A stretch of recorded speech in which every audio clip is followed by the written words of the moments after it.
Hello students, good afternoon. How are you? I'm fine with me. Espero que com vocês esteja tudo bem. Hoje nós iniciamos a atividade do PET 1, do primeiro bimestre. E dentro do PET, a parte de inglês está na página 81. Ela começa, na verdade, na página 81. E nós vamos trabalhar agora a semana 1. Vamos lá? Então, aqui eu tenho. Nós vamos fazer uma review, uma revisão, sobre o Present Continuous Tense, que é o tempo verbal do Present Continuous. Present Continuous significa um presente contínuo, ou seja, ele inicia no presente e ele dá continuidade. Então, por isso que ele é um presente contínuo, ele continua. E para formar esse tempo verbal em inglês, nós precisamos estar atento a algumas coisas. Então, prestem atenção aí no Present Continuous. Ele é formado por um sujeito, que pode ser tanto um nome de uma pessoa, Maria, João, Paulo, como um nome de uma coisa, um nome de um animal, um nome de uma árvore, ou também por um sujeito que pode ser um pronome. Ele, ela, nós, eles.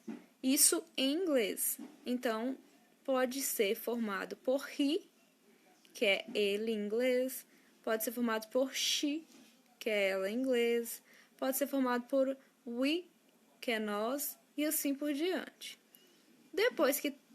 Depois de ter o sujeito da frase, nós temos aí um tipo de verbo, que é o verb to be, que é ser ou estar.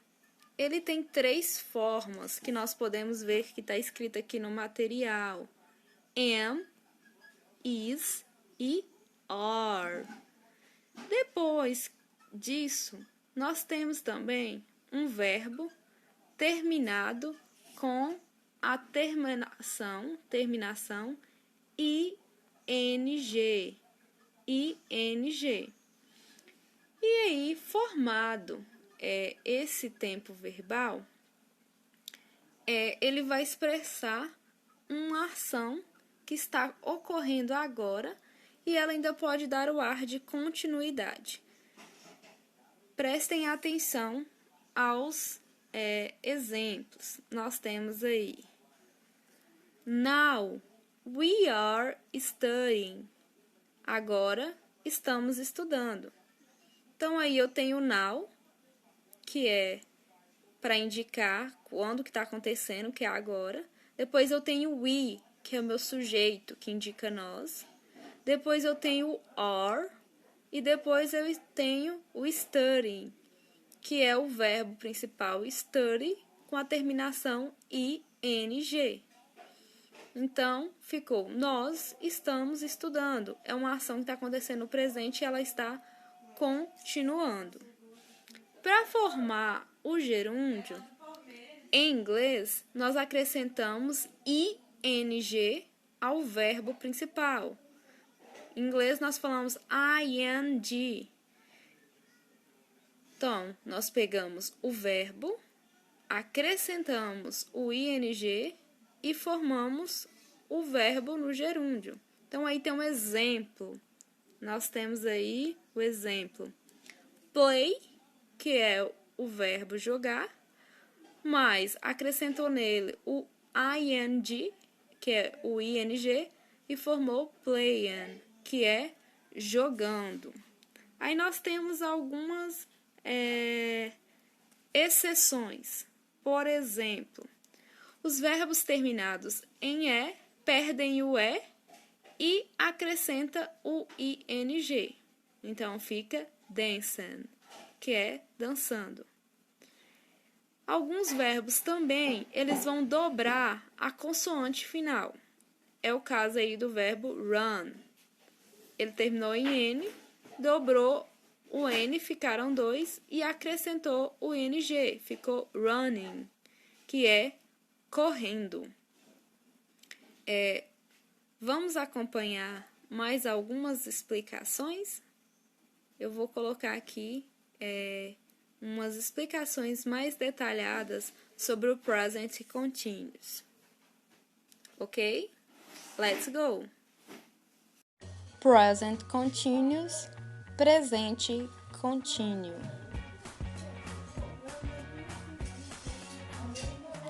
Nós usamos o present continuous em algumas situações. Para expressar uma ação que está acontecendo no momento da fala, o agora. Por exemplo, I am writing to you from Newark. Eu estou te escrevendo de Nova York. Para expressar também uma ação que está ocorrendo na atualidade, no momento, mas não necessariamente no momento em que se fala. Por exemplo, I am taking a course in American Literature. Eu estou fazendo um curso de literatura americana. Nós também usamos para indicações no presente, como o exemplo, o Monday, the USA is commemorating the life and dream of Martin Luther King Jr. Na próxima segunda-feira, os Estados Unidos vão comemorar a vida e o sonho de Martin Luther King. O present continuous ele é formado pelo verb to be, que tem 3 formas, am, are, is, e pelo ing no verbo principal. Acompanhe o exemplo. The old man is telling a story now. O velho homem está contando uma história agora. The children are listening to him. As crianças o estão escutando. Nós temos também algumas outras regrinhas. Verbos terminados em consoante, vogal, consoante, nós dobramos a última consoante e acrescentamos o ing. É o caso do verbo run, que fica running. Stop, stopping. Put, putting. E também verbos de 2 ou mais sílabas também terminados em consoante, vogal, consoante. A última consoante ela é dobrada. Quando isso vai acontecer quando a sílaba tônica for a última. Igual begin, beginning. Prefer, preferring. Omit, omitting. E assim por diante. Verbos terminados em Y, nós mantemos essa letra antes do acréscimo do ing. Vai ficar try, trying, study, study, say, saying, carry, carrying. E aí nós temos 3 formas no present continuous: a affirmative form, negative form e interrogative form. Na forma afirmativa, nós estamos afirmando. Então, nós temos o sujeito, que é um pronome pessoal, um nome de uma pessoa, o verb to be e o verbo com ing. Exemplo aí eu tenho I am walking. Na negative form, eu vou acrescentar o not depois do verb to be. Então, eu vou colocar o sujeito, que é o pronome, o verb to be, o not e o verbo com ing. Exemplo, I am not walking. Na forma interrogativa, o verb to be vem para a frente da frase. Então, vai ficar o verb to be, o pronome e depois o verbo com ing. Am I walking? Não podemos esquecer também do ponto de interrogação. Aqui nós temos mais exemplos com a forma afirmativa, negativa e interrogativa. Analisem bem a estrutura, voltem ao material, perguntem, dúvidas, estou à disposição. Ok? See you later!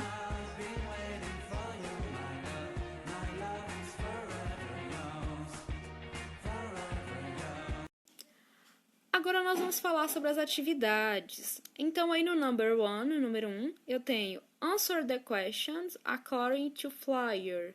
Então, responda a questão de acordo com o folheto, com esse cartaz. Então, aí eu tenho um cartaz, onde tem a foto de um gatinho, e tem adote um. Tem uma frase aí grande que é He is waiting for your love. Ele está esperando por seu amor. Então, aí eu tenho he, que é o meu sujeito, que indica ele. Is, que é o verb to be. Aí eu tenho o verbo principal, que foi acrescentado o ing, wait. Acrescentou o ing, ficou waiting. E aí eu tenho o complemento, for your love, que é por seu amor. E aí, dentro do cartaz, eles colocaram uma setinha para vocês enxergarem melhor umas informações que tá no cartaz. Aí eu tenho where, que indica onde. Onde você consegue adotar, tem o endereço aí. Depois eu tenho when, indica quando. Tem a data e o horário de quando você pode fazer essa adoção. Depois tem what to bring, o que você precisa levar para poder fazer essa adoção. Então, analise bem essa imagem. E agora nós vamos responder a letra A. Animais domésticos precisam de carinho e de um lar. Explique em poucas palavras o que você entendeu desse panfleto. Analise aí a imagem, analise o que eu falei e escreva aí em português. Na letra B, eu tenho assim: observe a sentença. He is waiting for your love. Eu falei sobre isso anteriormente. E aí quer saber em qual tempo verbal está essa frase. Está no simple present, no simple past, no present continuous ou no future? Vocês vão marcar aí a opção correta. Na letra C, eu tenho o seguinte. Releia o panfleto e responda onde e quando acontecerá a adoção de gatinhos. De acordo lá com o panfleto, onde e quando acontecerá essa adoção, eu falei para vocês. Vocês vão voltar aqui nesse quadro e vão pegar as informações para colocar aqui na letra C, ok? Analisem direitinho, tirem as informações e coloquem o where, que indica onde, e o when, que indica quando. Depois, no number 2, eu tenho aí um exercício de vocabulário. Match the columns about the animals. Então, de um lado, eu tenho as palavras em português e do outro lado eu tenho as palavras em inglês. Aí eu vou numerar as colunas. Na letra A, pássaro. Qual dessas palavras aqui da segunda coluna é pássaro em inglês? Aonde tiver pássaro em inglês, eu vou colocar a letra A e assim eu vou fazer com as demais palavras. Se precisarem, use um dicionário físico ou um dicionário online, ok? Por último, eu tenho aí o number 3, que é o número 3. Então, vamos lá. O número 3 está assim: fill in the gaps with the correct answer. Mark an X on the correct alternative. Então, aí eu tenho a letra A. É para completar cada frase com a opção correta. Para cada frase, eu tenho 3 opções. Nós vamos completar de acordo com o que nós aprendemos sobre o present continuous. Então, aí na letra A eu tenho you, um espaço, with the dog. Qual das opções vai completar essa frase? A letra A, a letra B ou a letra C? Aí vocês vão marcar a resposta correta. Lembrando que quando eu uso pronomes pessoais, que é you, he, she, it, he, we, they, eu tenho que concordar ele com uma das formas do verb to be. Então, eu tenho 3 formas do verb to be: is, am e are. Cada uma delas é usada com um dos pronomes. Então, eu tenho que saber qual pronome se encaixa certinho. Então, leve isso em consideração ao marcar a resposta certa. Então, aí vocês vão fazer isso na letra A, na letra B e na letra C. Marcar uma resposta correta que complete cada frase. Dúvidas, vocês vão voltar no material, rever os vídeos e também podem me perguntar. Estou à disposição. Bye bye. See you later.